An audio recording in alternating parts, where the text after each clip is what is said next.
Muli po ay magandang araw mga minamahal po nating mga kapatid, mga kaibigan, mga subscribers, viewers po ng ating Solid Rock Ministry Lesson Review. Kami po ay nagagalak na muli po kayong makasama sa pagkakataong ito. At nais po naming batiin kayong lahat at magbigay ng isang magandang balita na ang Panginoon po talaga ay napaka makapangyarihan na nagbibigay ng lahat nating pangangailangan.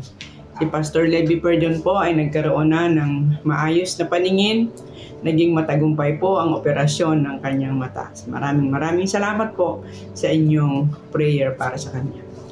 Ngayon po tayo nasa ika-6 ng topic, nagtitiwala lamang kay Kristo. Tayo po muna humingi ng tulong sa ating Panginoon sa pagkakataong ito.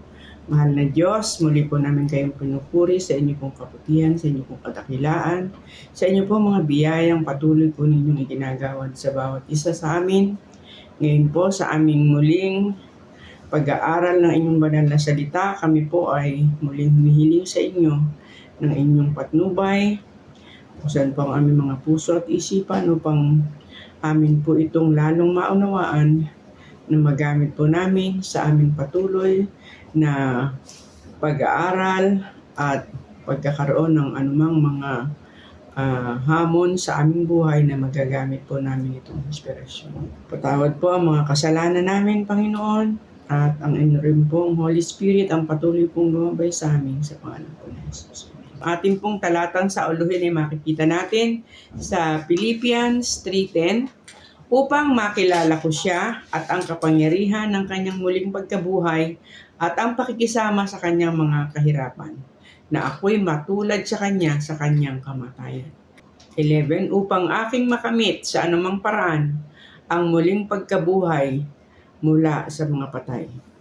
Sa linggong ito, pag-aaralan natin ang itinuturo ni Pablo at ang Biblia tungkol sa kaligtasan. Ano ba ang halaga ng mabuting gawa o pagsunod ng mga kautusan ng Diyos? Ito ba ay kailangan upang tayo ay maligtas? Ang atin bang mga gawa ay nagdaragdag ng anuman upang kamtin ang kaligtasan? Malimit ito ang pinagtatalunan sa mundo ng mga relihiyon at malimit kahit sa loob ng ating iglesia. Tama ba ang turong once saved, always saved? Kung hindi, bakit hindi? Ito ang sisikapin nating maunawaan mula sa sulat ni Pablo sa mga taga-Pilipos at iba pang mga sulat. Narito po ang mga katanungan na ating pong pag-uusapan sa araw na ito. Number 1, ano ang hinihingi ni Pablo na gawin ng mga kapatid at ano ang dapat iwasan? Number 2, ano ang likas ng tao na dapat nating panagumpayan? And number 3, bakit hindi dapat ipagmapuri ang ating mga katwiran? Number 4, ano lamang ang ating maaaring ipagmalaki? And number 5, bilang Kristiyano, ano ang pinakamahalagang gawain ang dapat nating gampanan? Balikan po natin ang question number 1, ano ang hinihingi ni Pablo na gawin ng mga kapatid at ano ang dapat iwasan? So mga minamahal, dito ay hinihiling ni Pablo na magalak lagi sa ating Panginoon. Yun ang marapat nating gagawin, na parati nating iisipin ang kabutihan, ang pag-ibig ng ating Panginoong Diyos, at upang tayo ay nagagalak dun sa kanyang mga kabutihan. At tatandaan, mayroon po talagang maraming mga tao, maging sa loob ng iglesia, na sinasabing mga gumagawa ng hindi maayos. Tinawag pa nga ni Pablo ng mga aso. Ano po? Ito ay pinapaiwasan ni Pablo na ating huwag bibigyan ng gaanong pansin. Sa halip, ang ating pong pansin ay itutuon natin na mabuti sa ating Panginoon, sa kanyang mga kabutihan, upang patuloy tayo nagpapasalamat, patuloy tayong nagagala. tatandaan po natin, mayroon talaga mga tao na mga matuwid sa sarili. At ito po ang ating pakaiiwasan, yung tayo ay maging matuwid sa sarili.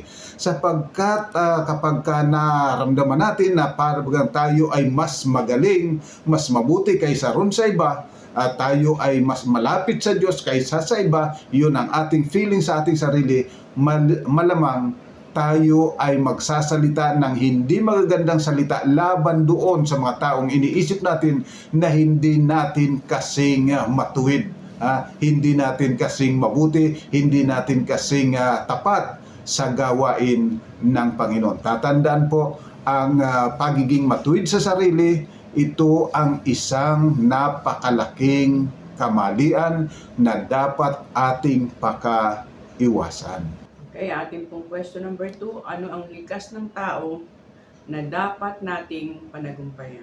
Ayan. Tingnan po natin dyan sa Kapitulo 3, talatang 4 hanggang 7, ano ang sinasabi. Bagamat ako'y makapagkakatiwala sa laman, na kung ang iba ay nag-aakala na may pagkakatiwala sa laman, ay lalo na ako, na tinuli ng 8 araw mula sa lahi ng Israel, mula sa angkan ni Benjamin, Hebreo sa mga Hebreo, tungkol sa kautusan ay Pariseo. Tungkol sa pagsisikap ay mang-uusig sa iglesia, tungkol sa kabanalan na nasa kautusan ay walang kapintasan. Gayunman, ang mga bagay na sa akin ay pakinabang ay inari kong kalugihan, alang-alang kay Kristo. Ayan. So dito po si Pablo, dati-rati ay ipinagmamalaki niya yung kanyang katuwiran bilang isang Pariseo, bilang isang Hudyo, lalo't higit na siya ay galing sa lahi ni Benjamin.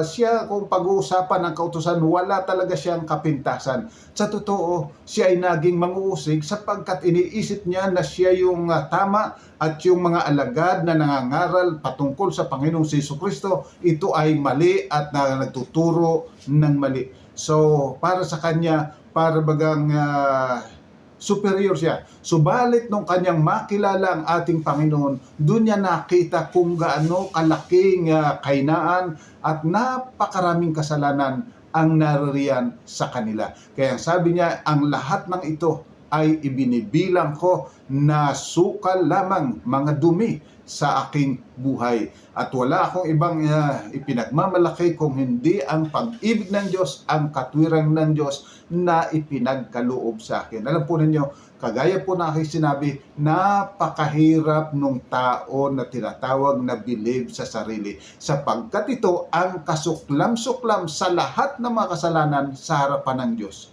Naalaala po ninyo yung sinasabi ng Panginoon sa mga taga Laodicea? Kahabag-habag kayo, isusuka ko kayo, ang sabi ng Panginoon. Bakit? Kasuklam-suklam sa Panginoon yung mga taong matuwid sa sarili. Feeling nila wala na silang ano pa mang kailangan. Ito yung sinasabi ng Panginoon na nais mong alisin yung muta ng iyong kapwa, subalit mayroong troso sa iyong mga mata. Mayroong tahilan sa iyong mga mata. Ang wika ng Panginoon, alisin mo muna ang tahilan upang makita mo ang puwing ng iyong kapatid. Ibig sabihin mga minamahal, yung po palang pagiging matuwid sa sarili, ito yung pinakamalaking kasalanan sa lahat ng kasalanan. Sapagkat dito nag-uumpisa ang lahat ng maling gawain sa pagiging believe sa sarili. So ito po ang pakakaiwasan natin bilang Kristiyano.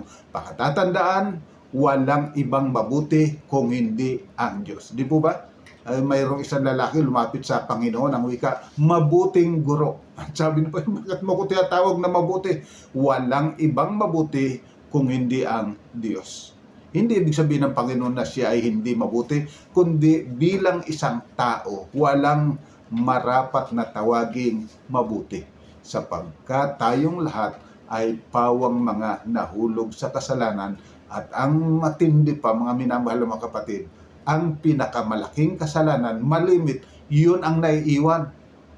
At yun nga po at sabi ko, yung pagiging believe sa sarili na kagaya ni Lucifer. Okay, at ngayon po sa question number 3, Bakit hindi dapat ipagmapuri ang ating mga katwiran?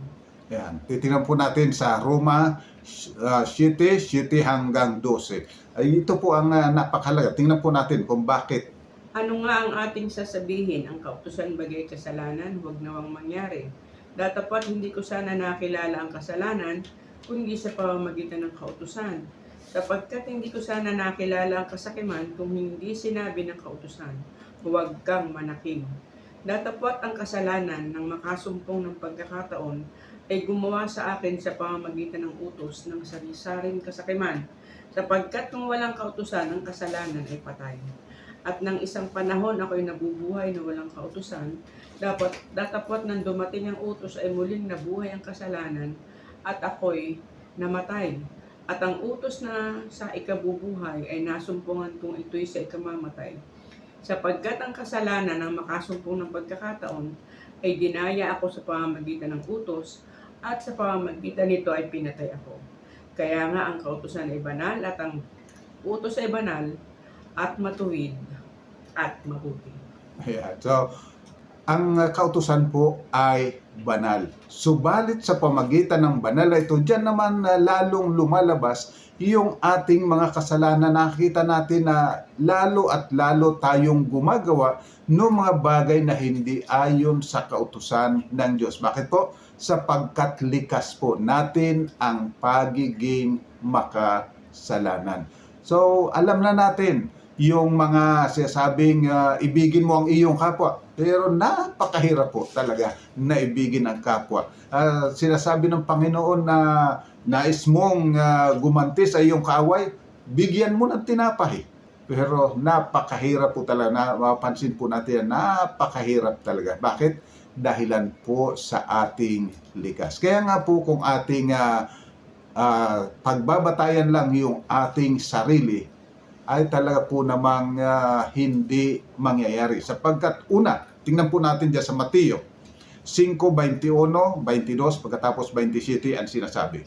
Narinig ninyo na sinabi sa mga tao sa una, huwag kang papatay at ang sino mang pumatay ay mapapasapanganib sa kahatulan. Datapat sinasabi ko sa inyo na ang bawat mapuot sa kanyang kapatid ay mapapasapanganib sa kahatulan, at ang sino mang magsabi sa kanyang kapatid, Deraka, ay mapapasapanganib sa Sanhedrin, at ang sino mang magsabi, Ulul ka, ay mapapasapanganib sa impyerno ng apoy. Narinig ninyong sinabi, huwag kang mangalunya. Datapat sinasabi ko sa inyo na ang bawat tumingin sa isang babae na taglay ang masamang hangad ay nagkakasala na ng pangangalo niya sa kanyang puso. Ayan. So makita po ninyo, no? Ang kautusan po ng Panginoon at ang katwiran ng Panginoon, hindi lang yung huwag kang gagawa nito, huwag kang gagawa niyan. Yung sabing pumasok lang sa ating isipan, kahit hindi natin ginawa, pareho na yon at doon sa atin ang ginawa. Ano? So, ibig sabihin po, ang katwiran na ibig ng Panginoon, yung huwag nang papasok sa ating isipan yung mga masamang bagay. At hindi po natin kayang gawin na huwag pumasok sa ating isipan na kapag ka ikaw ay nakakita halimbawa ng isang isang lalaki, nakakita ka ng isang babaeng napakaganda pagkatapos halos walang suot.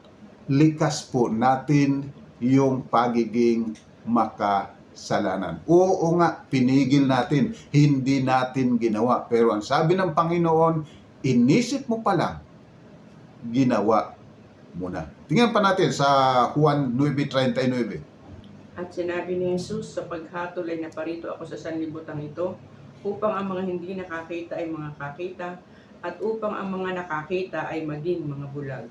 Ayan. So, dito po, ang ating Panginoon na parito upang ipakita sa hindi nakikita yung kanilang kahinaan. Sinasabi ng Panginoon na upang makakita yung di nakakakita at yung nakakita ay mabulag. Ano po? So, ibig sabihin ng Panginoon, para atin talagang maunawaang mabuti yung mga tao na nag-aakala sila'y matuwid, makita nila na sila pala'y likong-liko. At yun namang iniisip na sila'y likong-liko at wala ng pag-asa, makakita ng pag-asa. Sapagkat ang ating Panginoon ay tunay na Diyos ng pag-ibig. So pakatatandaan mga kapatid, ang kasalanan ay hindi lamang patungkol sa kung ano ang ating ginagawa. Ang kasalanan ay kung ano tayo. Yung ating likas. At doon tayo nais tulungan ng Panginoon na tayo ay iligtas. Kaya huwag nating iisipin na manampalataya ka lang, ligtas na.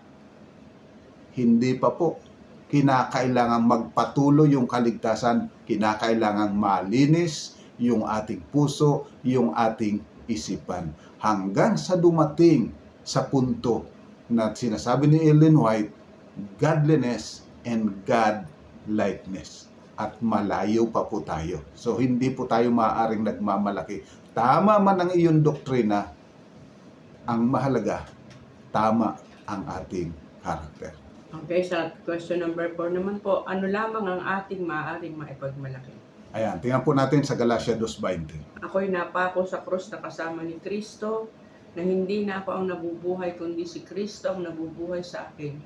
At ang buhay na ikinabubuhay ko ngayon sa laman, ay ikinabubuhay ko sa pananampalataya. Ang pananampalataya na ito'y sa anak ng Diyos na sa akin ay umibig, at ibinigay ang kanyang sarili dahil sa akin.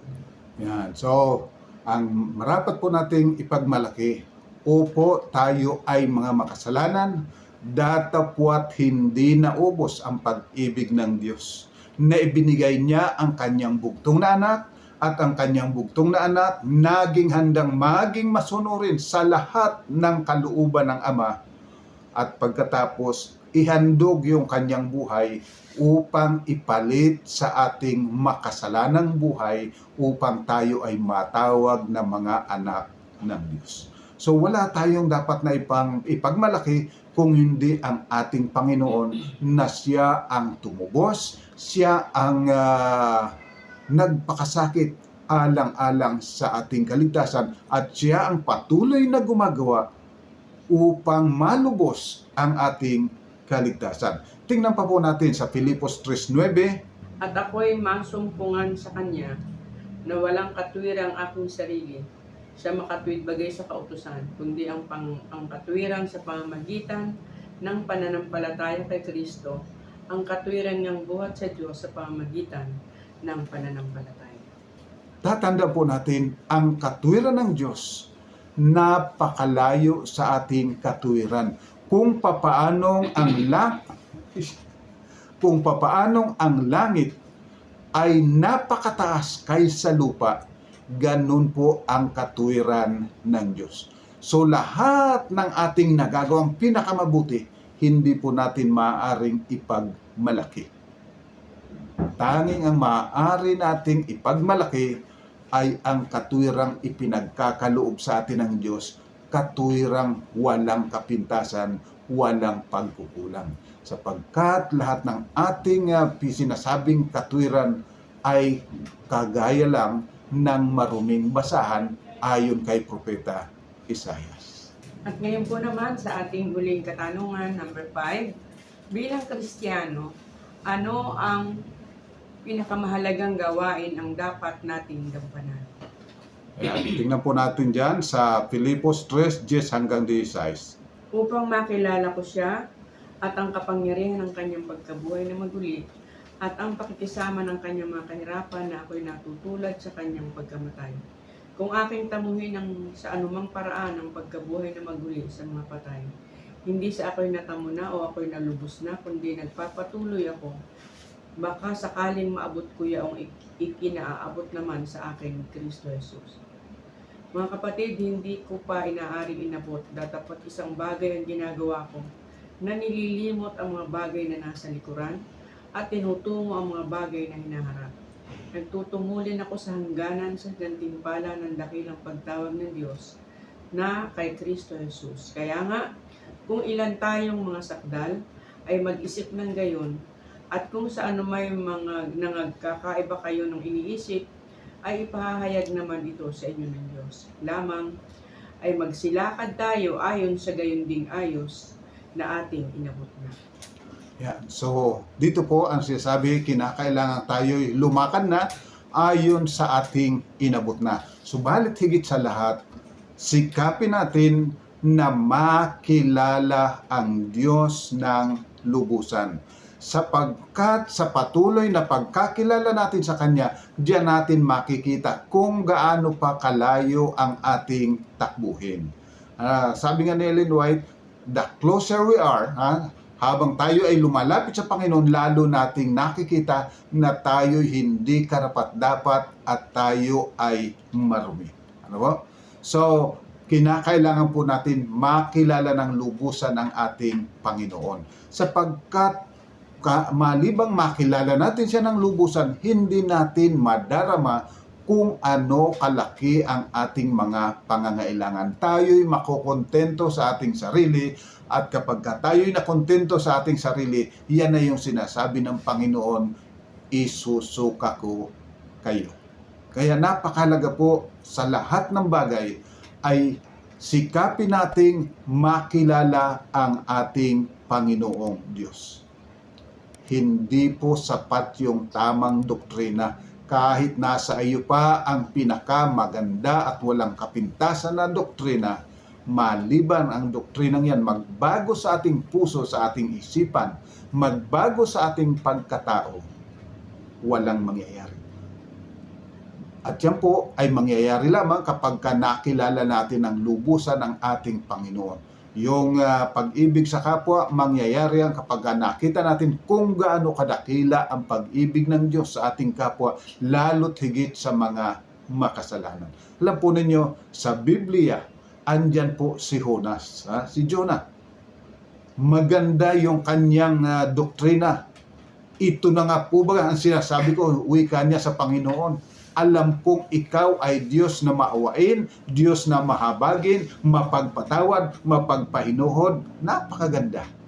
Subalit, nagtatampo, nagagalit sapagkat ang Diyos nagpatawad doon sa napaka-makasalanang bayan ng Nineveh. So, mga minamahal, kinakailangang maunawaan nating mabuti by experience yung dakilang pag-ibig ng Diyos.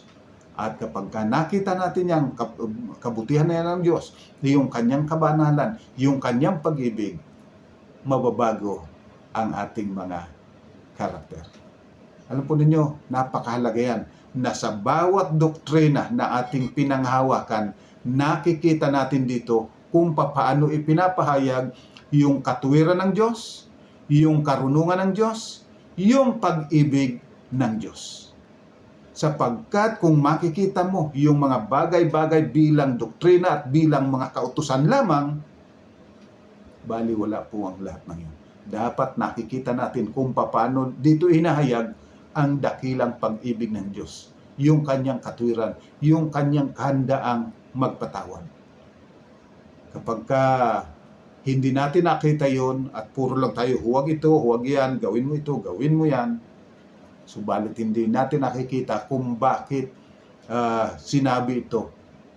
Ano ba ang katuwiran dito? Nasaan dito ang pag-ibig ng Diyos? Nasaan rito ang karunungan ng Diyos? Nasaan dito ang kanyang kabanalan?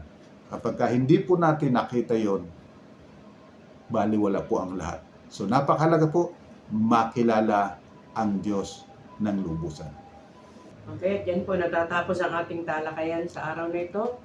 Narito po ang mga summary ng ating mga pinag-usapan. Number 1, ang ibunying palagi ang pag-ibig ng Diyos at ni Kristo ang ating dakilang tungkulin. Number 2, ang pagtitiwala sa sariling katwiran ay dapat pakaiwas-iwasan ng sinumang nagnanais magmana ng kaharian. Number 3, ang kaligtasan ay hindi lamang pagpapatawad sa lahat ng kasalanan. Ito ay paglilinis rin ng lahat ng ating kalikuan. Number 4, kung gaano kalayo ang langit sa lupa, ganon din ang ating katwiran at ang katwiran ng Diyos. Number 5, ang ipahayag ng katwiran o karakter ng Diyos ang ating dakilang misyon. Kaya't mahalagang makilala natin siya ng lubusan. So mga minamahal, sana po muling nakatulong itong ating maikling pag-aaral na ito. Ang pagpapala naman ng Panginoon ay ating kamtan. Tayo po ay manalangin sama-sama. Ama po naming banal, nagpapasalamat po kami sapagkat ikaw naming Diyos ng pag-ibig, ng iyong katuwiran ay gayon na lamang at kami mga makasalanan na napakalayo na sa iyong katuwiran. Subalit bagamat gayon, inibig mo pa rin kami at iyong isinugo ang iyong bugtong na anak upang kami ay tubusin. At salamat po sapagkat hindi ka na tumitigil na sa pagpapatawad lang ng aming kasalanan, kundi patuloy na nililinis mo ang aming mga kahinaan. Alam po namin mga banal na ito ay hindi madaling mangyari sapagkat hindi mo maaring i-violate ang aming mga kapasyahan o ang aming sariling pagpilit. Kaya mga banal, kami po ay nagpapasakop sa iyo ngayon at humihiling na tulungan nawa kami ng banal na Espiritu na magpasakop ng lubusan, magkaroon ng ibayong kapakumbabaan na unawain at kilalanin na ikaw lamang ang matuwid at banal at kami pawang mga napakalayo pa sa iyong katuwiran. At sa pamagitan po ng pagkakilala sa iyo at sa pamagitan ng paggawa ng banal na Espiritu, kami ay tuluyan ng mabago hanggang sa dumating ang panahon ng aming Panginoon ay magpakita at kami handa ng sasalubong sapagkat kami po ay iyong tinulungan at iniligtas sa lahat ng aming mga kahinaan. Salamat po. Purihin at dakilain ang iyong pangalan. Pagpalain mo po nawa ang aming mga kapatid na ito sa ngalan po ng aming Panginoong sa Jesus. Amen. So mga minamahal, hanggang sa susunod po, tayo po ay muling magsama-sama sa pag-aaral ng salita ng Panginoon.